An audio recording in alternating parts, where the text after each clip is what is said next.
இன்னும் ஒரு 4-5 நாள்ல தீபாவளி வரப்போகுது.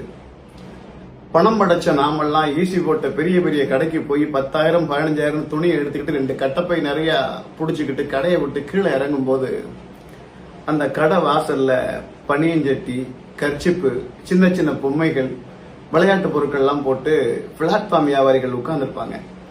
நம்ம இறங்கி வர்றது அப்படியே வெறிக்க பார்த்துக்கிட்டே இருப்பாங்க. நம்ம கிட்டயே ஏதாவது ஒரு பொருள் வாங்கிட மாட்டாங்களா, நம்மளும் புள்ளுக்குட்டியோட தீபாவளியை கொண்டாட மாட்டோமா அப்படின்ற ஒரு ஏக்கத்தோட பார்ப்பாங்க. அதனால பெரிய பெரிய கடையில போய் லட்சக்கணக்கில் ஆயிரக்கணக்கில் துணிகளை வாங்குற நீங்க அந்த பிளாட்ஃபார்ம் வியாபாரிட்ட ஒரு 200 ரூபாய்க்கு வியாபாரம் பண்ணுங்க. அதுல ஒன்றும் அவங்க பெருசா சம்பாதிச்சிட போறது இல்லை. நம்ம அந்த கடைக்கு போயிட்டு வரும்போது அவங்க கிட்டே ஏதாவது ஒரு சின்ன பொருளை வாங்கிட மாட்டோமா அப்படின்ற ஒரு ஏக்கத்தோட தான் அவங்க உட்கார்ந்துருக்காங்க.